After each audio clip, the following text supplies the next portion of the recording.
कार्यवाहक मुख्यमंत्री हैं नायब सिंह सैनी साहब, नमस्कार और न्यूज 18 पर आपका स्वागत है। और एक बार हमेशा की तरह हम आपका खुले दिल से स्वागत करेंगे, क्योंकि आपने कभी भी जो हमारा बुलावा है उसको ठुकराया नहीं है। आज सुबह से ही देख रहे हैं हम पूजा पाठ में व्यस्त हैं, तो क्या माता रानी से प्रार्थना की आपने?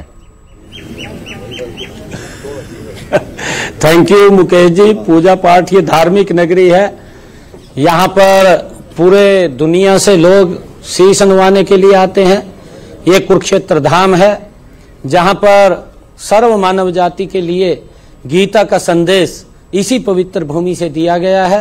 ये कर्म की भूमि है, ये भगवान श्री कृष्ण की भूमि है, जहाँ पर न्याय अन्याय का वहाँ समाधान हुआ था।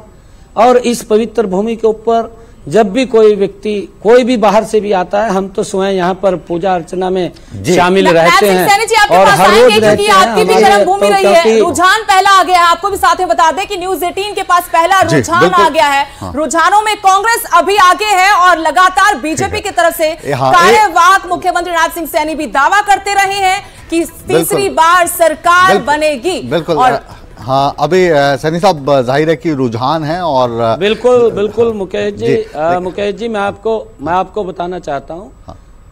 तीसरी बार कमल का फूल की सरकार बनेगी। बिल्कुल यही मैं आपसे थोड़ा सा विस्तार से जानना चाह रहा हूँ कि इस बार पहली बार हुआ है। विस्तार से ही बता रहा हूँ मैं जी। हाँ नहीं, पहली बार ऐसा हुआ है कि जब जो पोस्टल हमने मैं आपसे ये कह रहा हूँ कि पहली बार ऐसा हुआ है कि हमने ईमानदारी से हाँ जी, आप कहिए पहले, आप कहिए जी कहिए आप।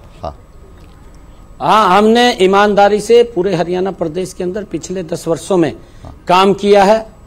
और हमने क्योंकि बिना भेदभाव के जो हरियाणा क्षेत्रवाद से ग्रसित था, जो जिस हरियाणा के साथ भेदभाव होता था, हम देखते हैं कि 40 साल के बाद अंतिम तेल तक पानी पहुंचाने का काम इन पिछले 10 वर्षों के अंदर हुआ है। किसान को, चाहे महिलाओं को सशक्त करने की बात है, किसान को मजबूत करने की बात है, युवाओं में विश्वास जगाने की बात है, गरीब को मजबूत करने का काम हमारे पिछले 10 वर्षों के अंदर सरकार ने ईमानदारी से, हमने नरेंद्र मोदी जी के नेतृत्व में काम किया है।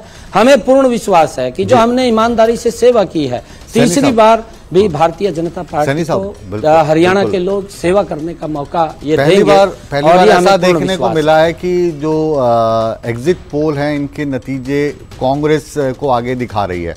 और आपने पूरे कॉन्फिडेंस के साथ अभी पंचकुला में जो प्रेस कॉन्फ्रेंस की थी उसमें कहा कि 2 दिन हैं कांग्रेस वालों के पास खुश होने के, और उसके बाद जो नतीजे हैं वो भारतीय जनता पार्टी के ही पक्ष में आएंगे। इसको अलग अलग तरीके से ट्रांसलेट किया जा रहा है। मुकेश जी मैं आपको बताना चाहता हूँ, जो एग्जिट पोल के नतीजे थे वो राजस्थान में भी आए थे, वो मध्य प्रदेश में भी आए थे, वो छत्तीसगढ़ में भी आए थे, वो उत्तराखंड में भी आए थे, हमने देखे हैं। और हमें पूर्ण विश्वास है क्योंकि हमने ईमानदारी से काम किया है।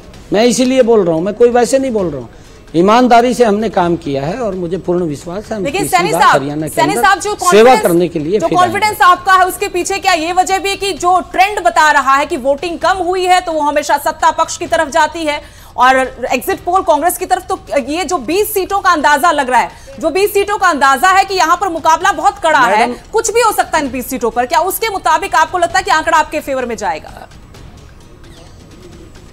मैडम सुदेश, ये आपका ही आंकलन है, आप जिस प्रकार से इसको सोचते हैं ये बिल्कुल ठीक है। हमने इस बात के बारे में भी हरियाणा प्रदेश के मतदाताओं से आग्रह किया था कि आप ईमानदारी से जाकर के जहां कहीं भी हैं अपना वोट अवश्य दें।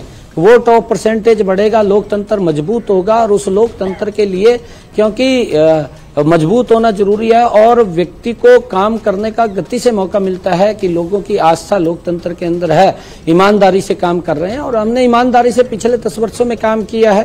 और कई बार होता है कि अगर कोई नया काम हम शुरू करते हैं, उसमें अगर कोई दिक्कत आती है तो उसका सुधार भी हम करते हैं, और हमने गति से उसका सुधार भी किया। लोगों को लाभ पहुंचाने का काम हमारी सरकार ने किया है।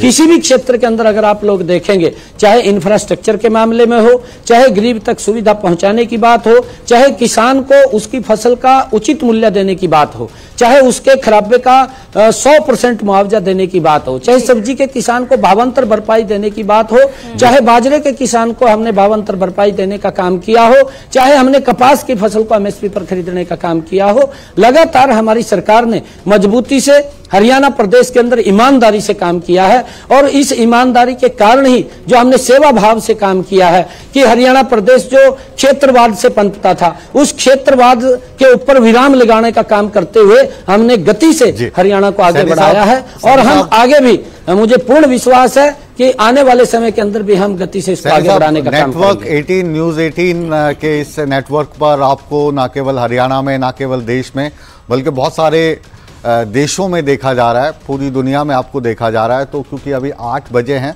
और पोस्टल बैलेट की गिनती शुरू हो गई है, तो आप क्या लग रहा है, क्या दावा है आपको, कितनी सीट्स आ जाएंगी भारतीय जनता पार्टी के खाते में? मैंने कहा है कि हम तीसरी बार पूर्ण बहुमत के साथ सरकार बना रहे हैं मुकेश जी, तीसरी बार। हम अपने काम के ऊपर कह रहे हैं। हमने पिछले 10 वर्षों में सत्ता के रूप में काम नहीं किया, हमने सेवा भाव के रूप में हरियाणा प्रदेश के अंदर काम किया है और इसको हम लगातार आगे बढ़ाने का काम करेंगे। आज लोगों को जो आदरणीय मनोहर लाल जी ने काम किए हैं, लंबे समय तक हरियाणा प्रदेश को उसका लाभ मिलेगा। सैनी साहब, आपसे सवाल मेरा कि क्या आपको वक्त कम मिला? सिर्फ 56 दिन हमने देखा, आप रुके नहीं 56 दिन, बहुत सारी घोषणाएं की, बहुत सारे फैसले बदले भी आपने और दावे भी आगे के लिए भी बहुत सारे वादे किए। बहुत कम वक्त था क्या 56 दिन? जी नहीं, देखिए मैडम सुदेश जी, मैं आपको कहना चाहूंगा 56 दिन कम नहीं थे। 56 दिनों के अंदर हमने जो हमारा रोड मैप था, वो रोड मैप मैं पूरा नहीं उतार पाया। मेरे 100 दिन का रोड मैप था, 56 दिन मुझे मिले हैं जी। और मैंने जो 100 दिन के अंदर रोड मैप बनाया था, वो रोड मैप मैंने धरातल पर उतारना था, परंतु मैं संतुष्ट हूं। हमने 10 वर्षों के अंदर आदरणीय मोदी जी के नेतृत्व में हमारी सरकार ने ईमानदारी से काम किया है। हरियाणा प्रदेश के गांव को मजबूत किया है, शहर को मजबूत किया है, गांव को सड़कों से, मजबूत सड़कों से जोड़ने का काम किया है। आज हर जिले को 4 लेनिंग से जोड़ने का काम किया है। इसका उदाहरण भी है, अभी अशोक तंवर जी, अगर हम देखें, अशोक तंवर जी सफीदों के एक जनसभा के अंदर बोल रहे थे, उसके 20 मिनट बाद राहुल के पास चले गए, क्योंकि सड़कों का जो हमारा रोड इंफ्रास्ट्रक्चर मजबूत है, वो इतना मजबूत है कि उसको 20 मिनट लगे, वो राहुल गांधी के पास पहुंच गए।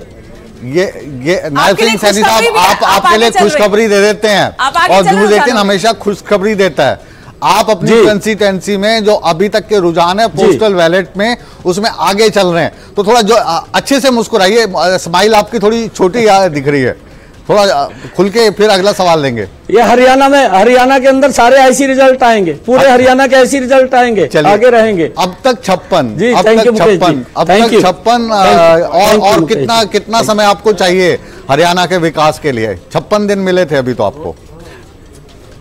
हरियाणा के लोग 5 साल का समय दे रहे हैं फिर हमें सेवा करने का। चलिए, हमारी ईमानदारी से करेंगे। हमारी शुभकामनाएं आपके साथ हैं। Thank you Mukesh ji.